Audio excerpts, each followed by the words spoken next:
And the river still shines and shimmers in the light as it did in our grandfather's day, when they rode all night to fish in the morning and lived in Willapa Bay.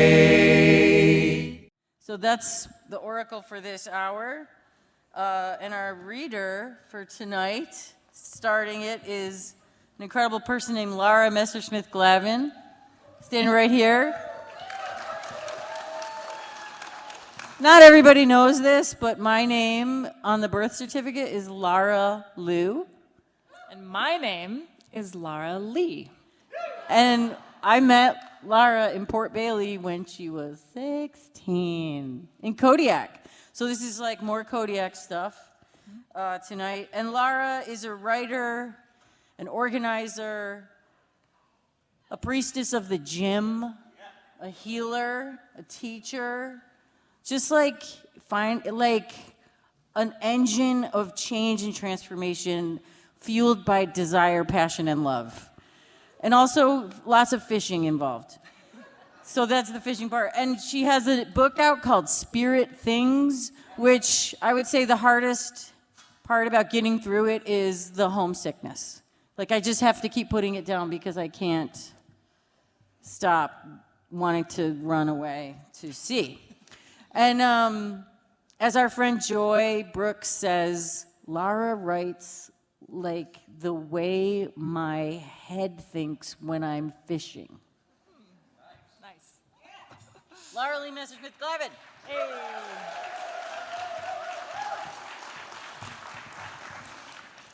Thank you so much. Just a quick thank you, too, to our friends in the sound booth, because doesn't it sound great in here?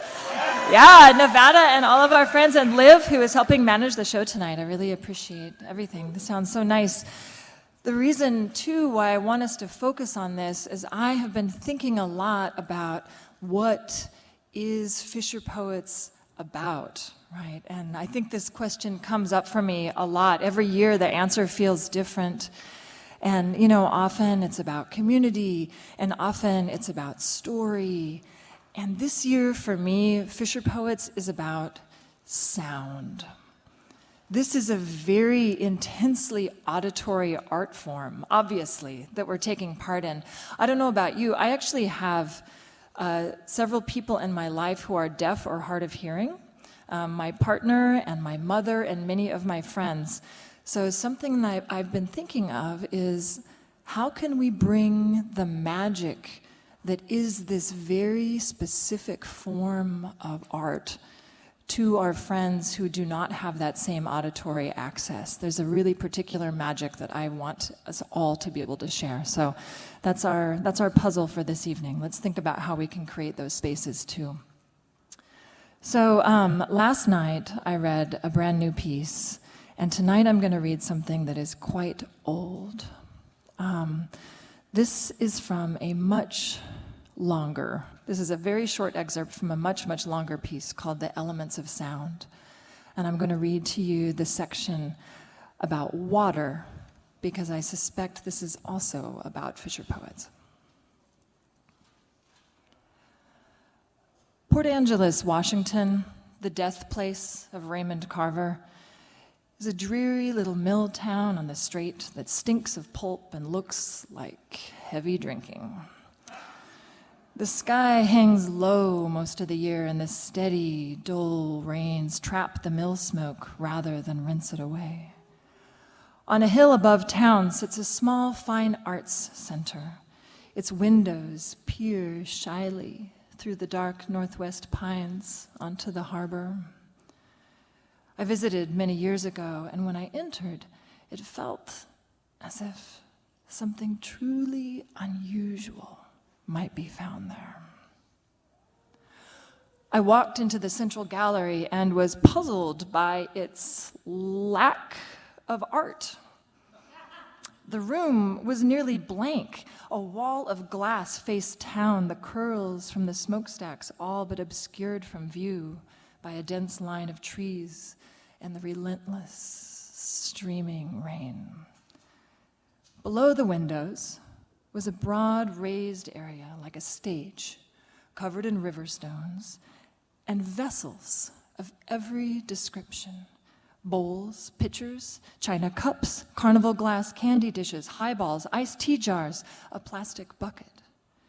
Each contained water, some nearly full, and others only partially so. What a weird exhibit, I thought.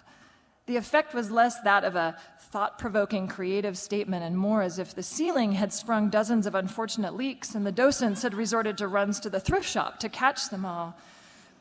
I turned to see if there were other, more accessible exhibits to explore, and I realized I had missed the piece in the center of the room. It was a small piano.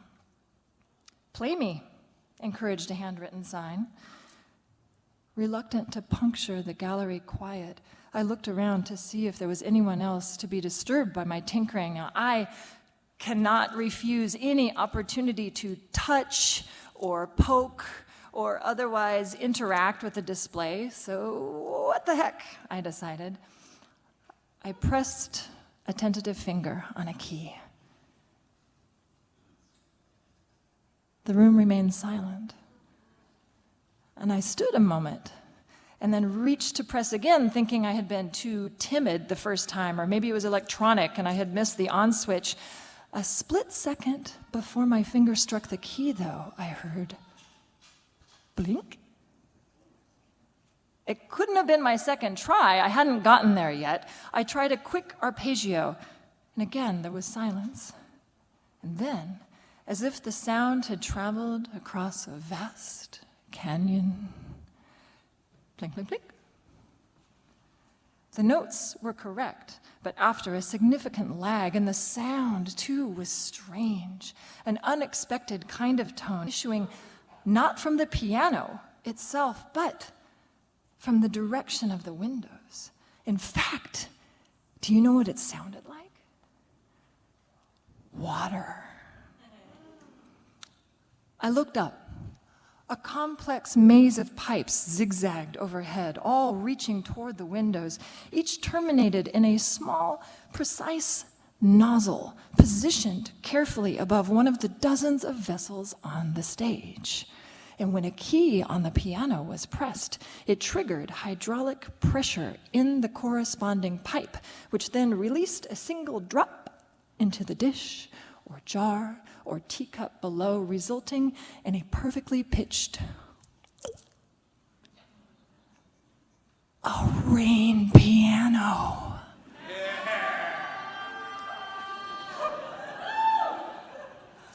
Now, this object felt like it dwelled between realities, as if it had come to this gallery only as a gift from a more magical realm, a place where the speaking of the elements was commonplace. I played poorly. Snippets of music, old muscle memories moved my fingers through sequences I didn't know I still knew. Chopsticks, Belinda Carlisle, Beethoven. The lag between the depression of a key and its corresponding note was like navigating familiar terrain while blindfolded. The lack of immediate feedback was disorienting. I was reminded of wheel watch, of steering a ship where there are long pauses between when you ask the rudder to move and you see the course change on the compass. You had to trust that your key was true. The sound, too, was disorienting, like hearing your own words read aloud by someone else. Each droplet struck the water and rang with the round upward sound of a question. It was drips, just like a faucet, just like a gutter, but the intentionality of it, the effect, was enchanting. Simple notes, complex ones. The music was the same as I expected in my memory, but sung in a voice so familiar and yet so unlike other instruments, like hearing the voice of the rain itself, if it had something to tell us. The sound of water moving gently is a different thing entirely from water moving fast or with force. On the beach of the Oregon coast, the restless waves crash and pull and sigh, and some find the sound relaxing, others anxiety-provoking. the thought that it never, ever stops, that it is there now, smashing and dragging without pause, whether we are there to witness its movements or not, invokes in me dread at times or exhaustion. But this is what happens when water meets the world of land and sky. Growing up in the Kodiak fleet, I slept in a bunk in the forecastle of a boat with my head roughly at the waterline.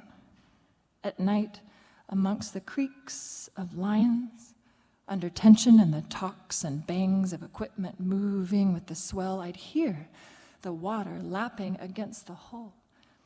It was a gentle sound, sometimes liquid, sometimes like the light slap of a palm, depending upon where the boat got caught in a trough. It was so common, this water sound, and yet I found it both familiar and full of horror. Rather than a rhythmic lullaby, the tiny dips and peaks of the wavelets pattered out to me, a constant reminder of the depths that lay below them. Abyss, they whispered, right here, inches away. Certain sounds are not about the transmission that creates them, but the receiver that gives them voice. Imagine that a drum talks not about the drummer, but about the skin with which it is made. The pitch and tone, the story it tells, is the skin itself speaking. The same patter on one head sounds different on another. For me, the water speaking through the fiberglass of the hull did nothing to reassure me of the boat's seaworthiness. Instead, those gentle laps and droplets talked only about the thinness of the wall that separated me from it, the impossible depth that lay beyond. Abyss. Sound moves more quickly through water than through air, its speed depending upon pressure and temperature. As the water goes deeper, it generally grows colder. When sound waves slip through colder water, they slow, which refracts them downward, bending them ever deeper.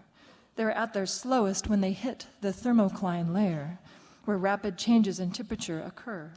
Below this layer, the pressure increases, which in turn increases the speed of the sound waves and refracts them upward.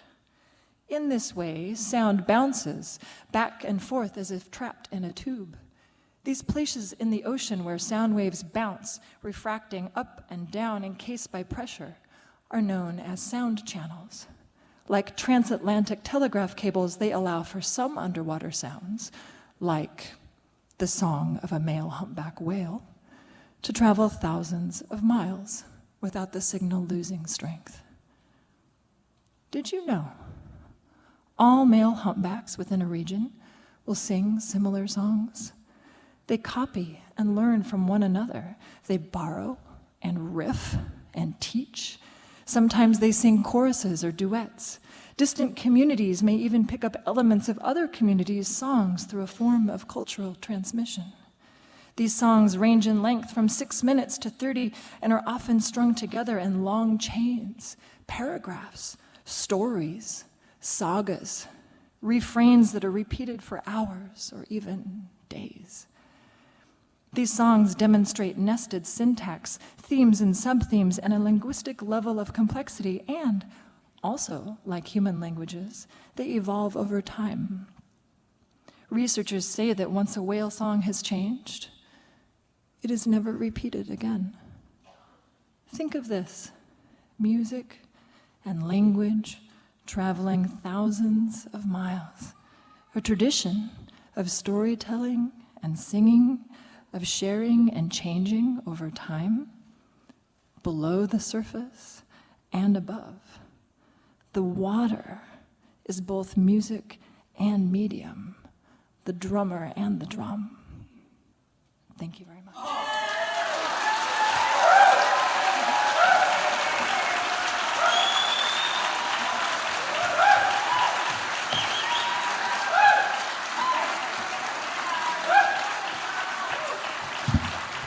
Lara Messersmith-Glavin. I forgot to mention, we both have fathers who were in the Marine Corps, and that's where they got most of their parenting training. And I'm not kidding.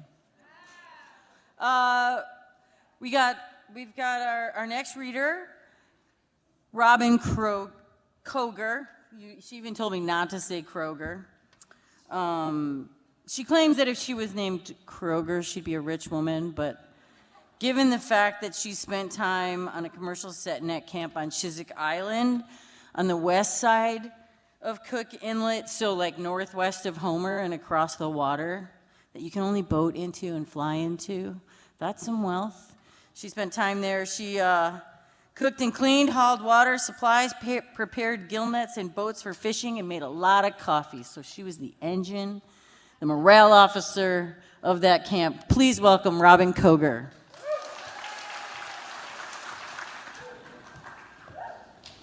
Are you a pescatarian? How about you? I know you are. I am. I'm a proud pescatarian. You can ask your local librarian. You'll be shown my picture in the biggest dictionarian. You'll know I'm no barbarian. Chiswick challenges. How could I have forgotten the coffee? I'm sure we had some left over last summer. Can't find it now. It's good to be an Alaskan, where childhood friends grow up to be bush pilots, looking for excuses to fly for fun. Never been so happy to see that plane land on the beach.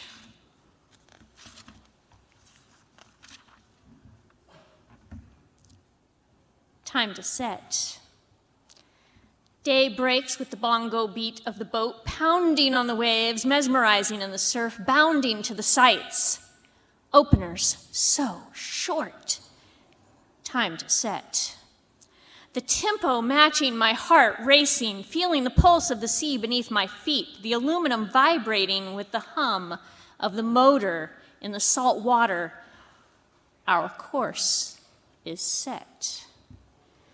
The cadence consuming our thoughts, conducting a symphony of clashing cymbals, fish and my flesh in a frenzy, too caught up in the fight to realize we are already ensnared. The date is set. Slammin' salmon. Soggy skies still wet from last night's storm. Salmon swimming in a sluice box sea, slamming into set nets, jaws gasping, silently scream, swishing and splashing, struggling against the seas, still sensing the scent of their spawning dreams.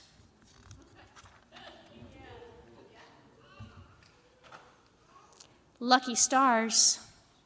Perched on a driftwood log, half buried in the sand, high above tide line, proof of the powerful pounding this world has endured, smelling of wood smoke and smoked salmon. I look to the stars and find luck dancing among them, flitting and flickering, impossible to catch. Sparks rise up to join them, creating a cascade of light, reflecting amber and silver flashing behind closed eyelids, overwhelmed by the brilliance of chance that brought curious ancestors following currents and constellations, sailing to rocky shores, caressed by the flowing cadences of the sea. The tide comes and goes, an ancient rhythm, delivering letters never sent to descendants of determined architects, carving and sculpting collapsing sandcastles.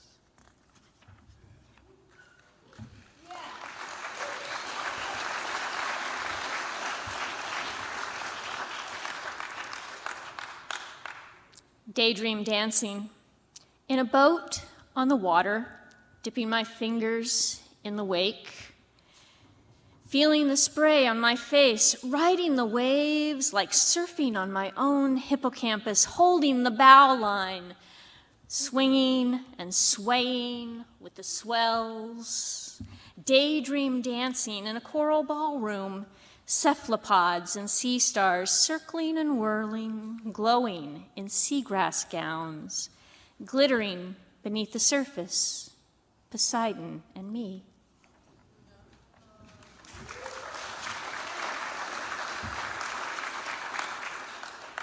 I'm no mermaid. I'm not proud. I'm just here filleting fish covered in scales. I'm no mermaid. Porpoising with dolphins, flipping my tail, swimming with seals among seaweed forests and coral gardens, blooming with anemones, diving and breaching, reaching for oxygen with the whales, bounding through bubble nets, chasing salmon on their return run in their zero-sum game, dying to get some where they came from. I'm not proud. I'm just a cannery girl, filleting fish covered in scales.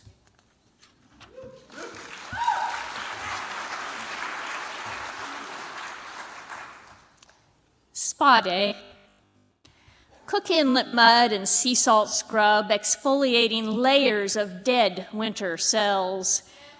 Sweating in a neoprene sauna, followed by a refreshing saltwater cold plunge.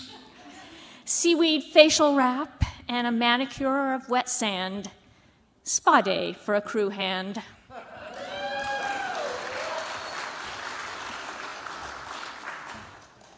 First fish. Scales surrendering to the captain's knife. Sushi served on deck, passed hand to hand in praise of Pisces, the tender sacrifice.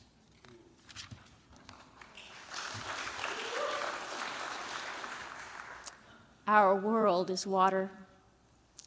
Our world is water, each of us on our own island of aluminum, buffeted by waves, crashing and pushing us against our anchor lines like nerves stretched taut, motors and hearts running on high, forcing boats and blood through narrow passages, searching for safe harbor with full holes over the hills and valleys, the ebb and flow, high tides and low, hoping for a good catch.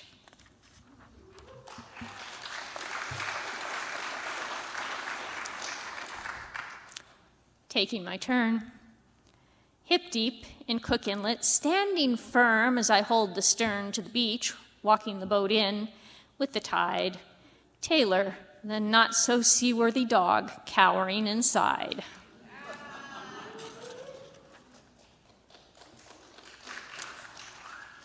Mixed drinks.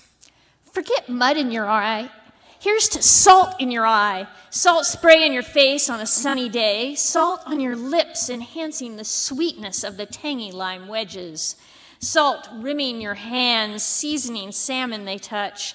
Their destiny mixed with yours, out of the drink and into the boat.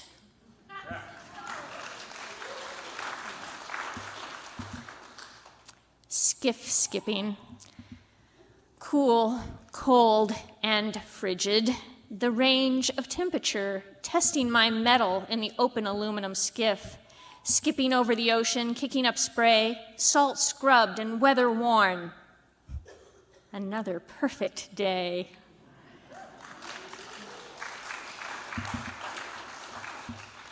Cat's cradle. Balance the lines, braid 3, one, then the other. Hold tight. Loop and adjust just enough. In and through buoys and boats, nets and fish, none adrift. It's a life.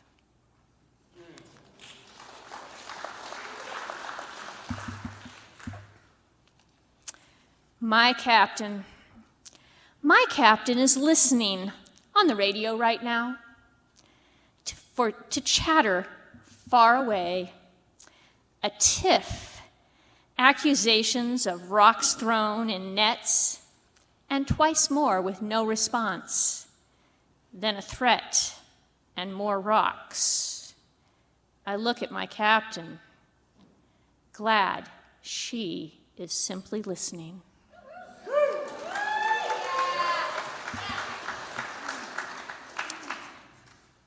Beauty and bone, covered in sinew, tendon, and muscles toned, hands calloused and cracked, heads hard and sure, bent knees and backs, balancing boats, fish, and fools, fighting for dollars and respect, mentoring, mothering, and mending nets. Against Alaska's fisherwomen, I'll take no bets.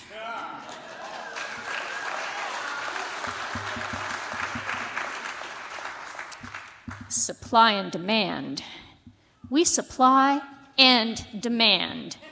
We supply the salmon and demand the dollars, not the cents. There is no sense in this current currency nonsense.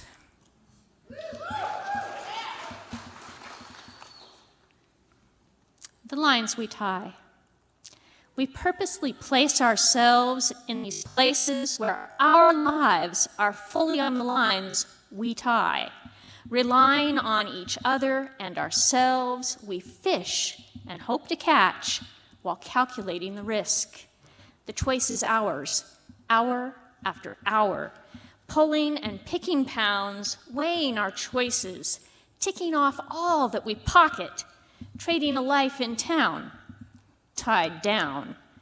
The choice is easy.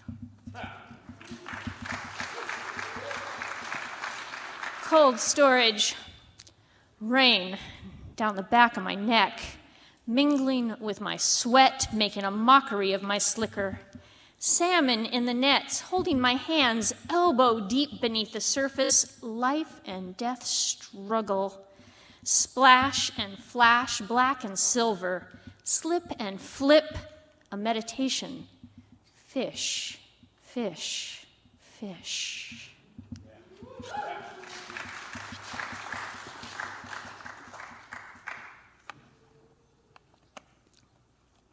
Lines. I've got too many lines to keep track of. I've got one line tied with knots tied in it I use to keep track of my speed. I've got one line tied to the buoy I use to keep track of my boat. I've got one line I use to keep me tied to those I need. I've got one line tied to my boy I use to keep him from sowing all those wild oats. I've got too many lines to keep track of, and I'm always looking for just one more line to tie it all together. I've got one line I keep tied fine. I've got one line I walk and one I will not cross. I've got one line too many. I'm tied knots.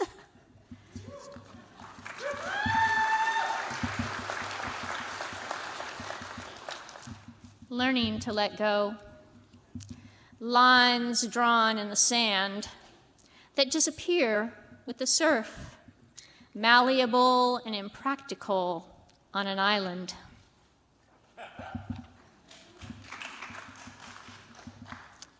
Barely fishing. Bear walking the beach where we blazed last night, trying to set nets today.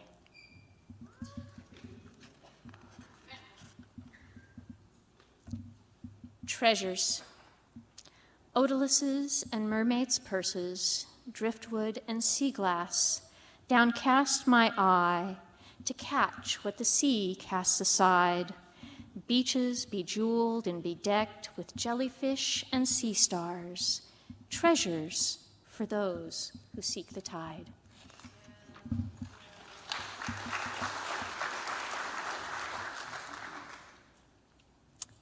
My secret pleasure. How do I hide my secret pleasure meant only for myself when it's filling the air? Nothing to do but share. The smokehouse full of salmon fulfilling their life cycle over crackling alder, transitioning from soft pink to rare red to hard russet. Succulent. Their unctuous, luxurious decadence moisturizing my fingers with their essential oils. My greed and gluttony evidenced by my smacking lips. And finally, once their flesh is devoured, leaving only their skins sizzling in my frying pan, filling my house with my favorite perfume, eau de fish.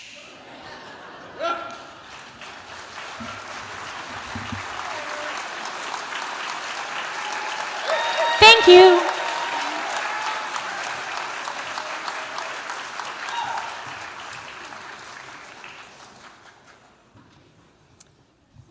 One of the things that I value so much about the FisherPoets Gathering is the range of styles. And I feel like listening to Robin is like being smacked with jewels, right? Just da-da-da-da-da-da-da-da. It's like, it was awesome. I love that. So one more time for Robin Koger. Thank you.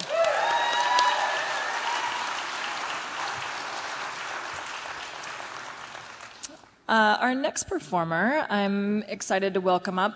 For the last 20 years, Rich Bard, who lives near Seattle, has been a freelance captain, moving boats along the coast and across various oceans, including the Atlantic, the Caribbean, the South and North Pacific. His longest sail without seeing land was 4,800 miles from Japan to Seattle in 28 days. In his view, however, this occupation is nowhere near as honorable as the prior 25 years he spent salmon fishing in Washington and in Alaska on his steel trawler, the Anna. So Rich is now the author of 3 books, 2 novels, and 1 true, more or less, about salmon fishing and about some offshore calamities. And I also happen to know personally that Rich Bard is one heck of a cribbage player. So come on up, Rich. To start, I'm going to follow my policy of reading a fable out of this collection called Sayou Blue. Done it for 5 years, and if I read them all, I think I'll get them done by the end of this century. This one's called Big Trip on a Short Railway. Chuck and I were standing next to a Volkswagen engine in Yakutat at Leonard's Landing, thinking. The engine was thinking, wishing it was still in a VW bus, driving around New Mexico, looking for hot springs with a free-spirited couple and a golden retriever, instead of working a job here in rainy Yakutat, pulling a rickety boat cradle up and down some improvised rails. The engine's job was to turn a shaft, which turned a belt, which turned a cable winch, which hauled the cradle up the railway to where a boat sitting in it could be worked on. The Anna, my trawler, was currently sitting in the cradle with its new stern bearing. The old bearing, having for years been up to the challenge of keeping the propeller shaft in line, had lost its grip. Without its restraint, the propeller shaft had been clattering around like an anarchist and shouting crazy slogans, "Up the revolution! To the barricades! The apocalypse is near! Cue up the flight of the Valkyries." Anarchy in your boat's propulsion system has its drawbacks. And I'd been glad I could get a new bearing flown to Yakutat pretty quick, and even gladder to find the small railway that Chuck ran, a little ways past the small boat harbor. The next closest place to haul out was 200 miles away in Hoona. And by the time I'd made it that far, the anarchists would have prevailed, redistributing the wealth and seizing the engines of production and maximizing inefficiency. Chuck was thinking about the undersized drum brake he used to slow the cradle when it was going back down toward the water. He'd never hauled a boat as big as the Anna before, and now that he knew she had a tendency toward anarchy, he wanted to make sure things didn't get out of hand. I was thinking about this too, but also about my crew, Brad, who was up in the pilot house getting ready to cook dinner. Brad was an excellent deckhand and a stellar person besides, and we'd become friends. And now I thought it might be kind of fun to not tell him we were going back into the water until the boat started rolling down the rails.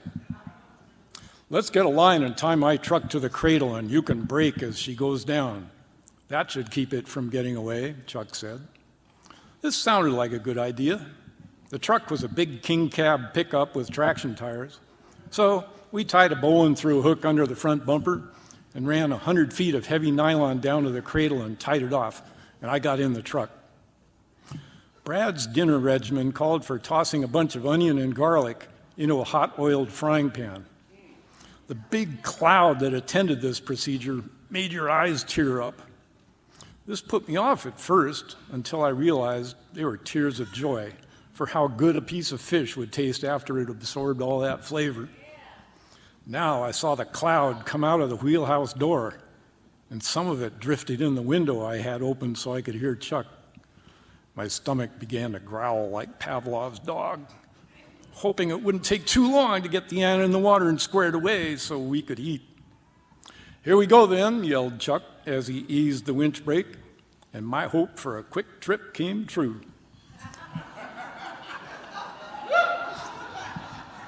The Anna gathered a little speed, and then a lot more, and the brake began to smoke and slip, and the Anna went faster, and the rope to the truck came tight, and I tried braking gently and hard, and neither way worked, and the cradle charged down into the bay, dragging the truck, and went off the end of the railway, and the Anna hit the water with a big splash like a newly christened battleship. Her stern was in Yakutat Bay, and her bow pointed toward the sky as if beseeching heaven. "Mayday, Mayday," she seemed to be saying.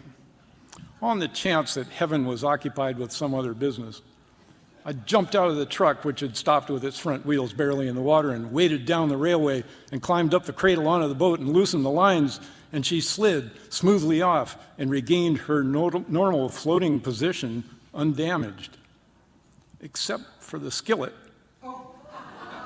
which, in a fit of terror, had leaped off the stove and lost its load of garlic and onion. We started the motor and moved out deeper and got the anchor down. Brad began fixing dinner again, and as he sliced a new onion, I explained how I thought surprising him would be kind of funny. After some pondering, we agreed that even though the joke had gone a little off script, it was still a pretty good one.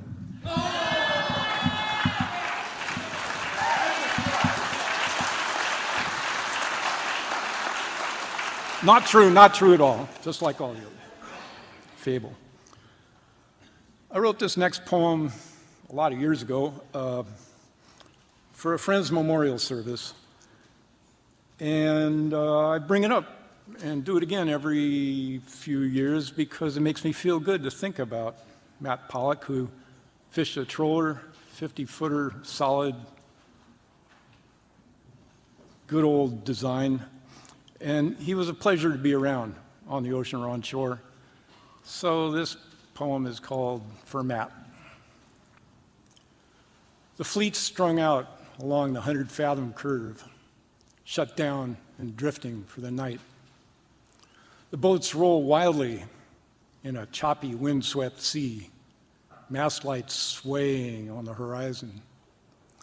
I gaze out at the lights before I go to sleep. It's comforting to know there's friends out there. Companionship is vital on a world so cold and deep. But now there's one less light on the horizon. And damn, it was a bright one, Matt. You made the radio shine with your raft of trippy stories that you'd tell to pass slow time. Your philosophic attitude was always there at hand for those for whom the struggle sometimes seemed hard to stand. Your ready wit, your curious mind, your conscientious view of what we're doing to our world and what we ought to do. Boy, howdy, Matt, the VHF seems empty without you. I know your spirit's still around and won't fade easily. I know you'll live on in our hearts and minds. And I hope to God you're sailing on some ocean I can't see, but I still miss your light on the horizon.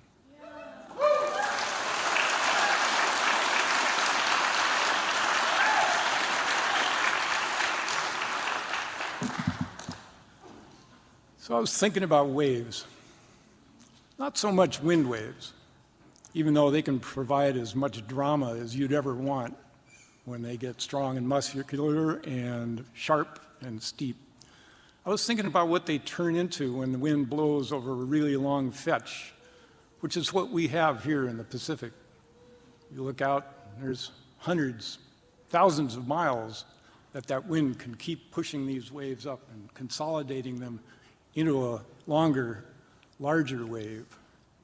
And sometimes when it's calm and you're out there and you look around, you wouldn't notice it, but even though the waves, the swells, might be measured in only inches of amplitude and 20 or 30 or more seconds of period, they're still there. And it's my belief that you spend enough days out there in a year and enough years, these swells work their way into your soul, physically, mentally, soulfully. They become part of you. And when you're on land for a certain amount of time, you start to crave them, being out there again, feeling that rise and settle. So I wrote this sort of a ballad about the swells and also about a couple of friends.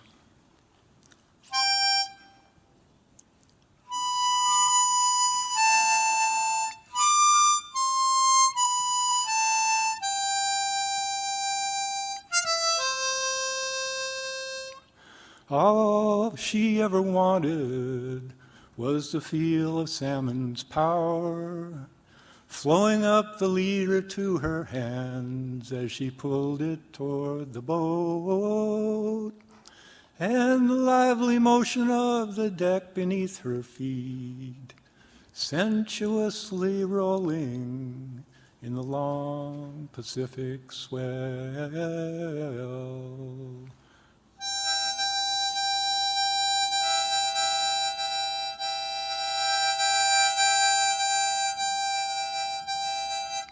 All he ever wanted was a lover and a friend, someone to share the work by day, to hold warm and close at night, someone whose dreams were so like his they'd make them all come true, lost in love on a fishing boat in the long Pacific swell.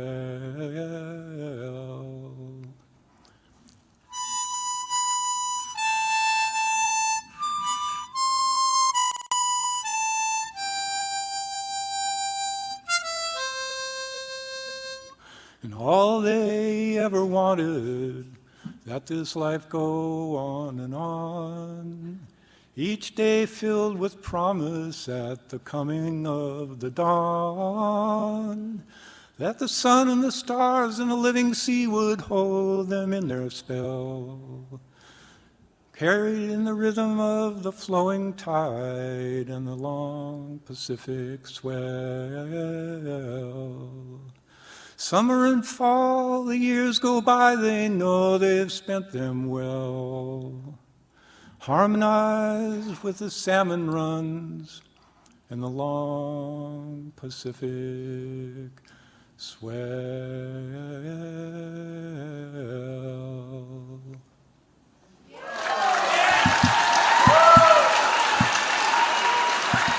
Thank you.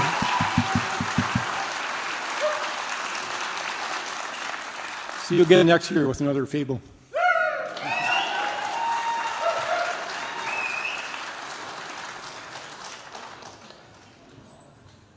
Just a reminder that you're listening to the 27th Annual FisherPoets Gathering live from Astoria, Oregon.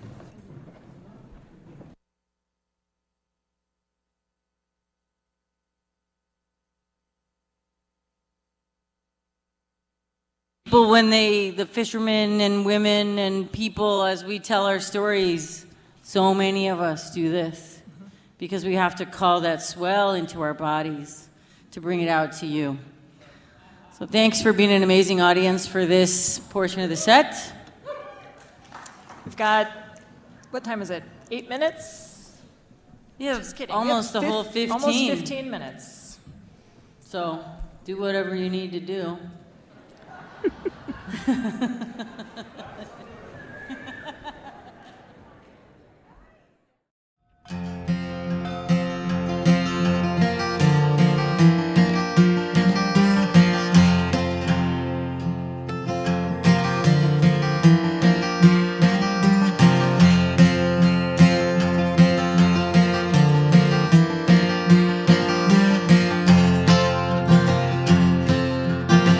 Off the stern the water is churning. Lobster pots are dropped into the brine. At the wheel there stands a fine lady.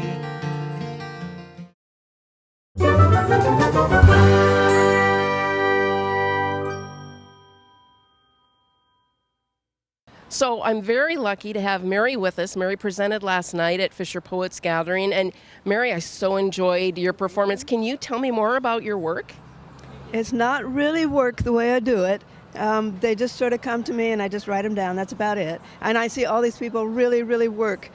And I feel guilty because I'm not really, really working. But I think there's stories out there or people out there that want to be talked about or that they want to give us their stories. So like I have a song about a boarding house lady up there and canneries and some women, not probably half and half, men and women, but some of the shore things as well. Mm-hmm. I think it's very important. Well, Mary, you're lucky that those just come to you and you can share them with all of us. What would you like to share with other people about the FisherPoets Gathering and why they should come and maybe tips? Yeah, definitely should come, and it's a great amount of fun. The weather this year is perfect. It's been snowing and icing before, but it's perfect this year. And it's just incredible history, and you have to sort of look for where stuff is because it's sort of spread out. But there's stuff in the library, stuff in probably the Maritime Museum still, I think. And down at Pier 39, there's a lot of stuff in the center part of town. It's just really great. And some of the places have food and drink as well. It doesn't get better. Mary, anything else you want to share with us? No, I'm just very honored to be here. I'm not really a fisher myself. I have the greatest respect. I've worked in fisheries research and have some, I lived in Newfoundland, so I got a lot of experience there. But I'm not exactly a fisher. I'm not at all. I would last 5 minutes on a boat and I'd be swept overseas even if it was calm. Mary, thank you so much for sharing your time with us today. Thank you. Take care.